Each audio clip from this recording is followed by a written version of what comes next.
KNH News 24. Shani Shingnapur police स्टेशनमधील police कर्मचारी अवघी 1,500 रुपयांची लाच घेताना लाचलुचपत विभागाच्या जाळ्यात। गुन्हेगारीच्या बाबतीत अहिल्यानगर जिल्ह्याचे अब्रूचे लक्तरे हे वेशीला टांगलेली तर आहेतच, अशाच तर गुन्हेगारांना आश्रय कोणाचा हा प्रश्न सर्वसामान्य नागरिक विचारत होते।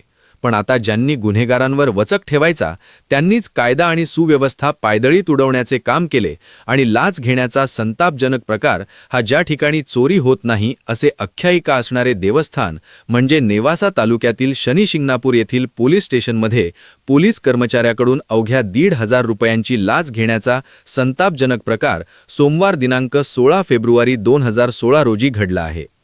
याबाबत सविस्तर वृत्त असे की शनी शिंगणापूर पोलीस स्टेशनमधील अजय ठुबे नामक पोलीस कर्मचारी याने शनी शिंगणापूर येथील एका फिर्यादीकडून लाचेची मागणी केली।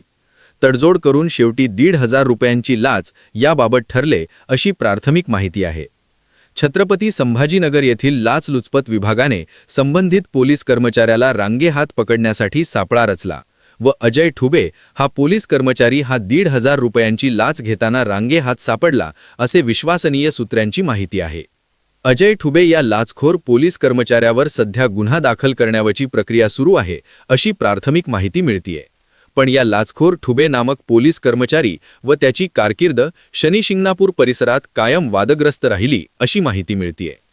मध्यंतरी याच लाचखोर ठुबेने एका अपंग व्यक्तीला डांबून ठेवून त्याकडून 10,000 रुपयांची लाच मागितली होती व त्याबाबत प्रसारमाध्यमे यामध्ये बातम्या प्रसारित झाल्या त्या व त्याबाबत शासनाचे आपले सरकार या पोर्टलवर तक्रार देखील दाखल आहे।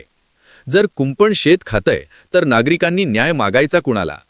आज सर्वसामान्य व्यक्ती पोलीस स्टेशनला आपल्यावरील अन्यायाविरोधात तक्रार दाखल करण्यास धजावत नाही, कारण असे लाचखोर पोलीस कर्मचारी लाचेची मागणी करतात, फिर्यादीलाच आरोपी आहे भासवून प्रश्न उत्तराचा छडीमार करतात।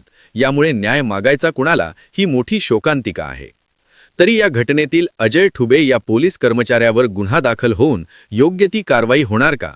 त्याला पोलीस सेवेतून निलंबित करणार का की वातावरण शांत झाल्यानंतर बदली करून पुन्हा सेवेत घेणार?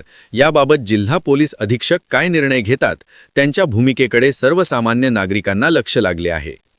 KNH न्यूज 24 साठी प्रवीण गायकवाड, शनी शिंगणापूर।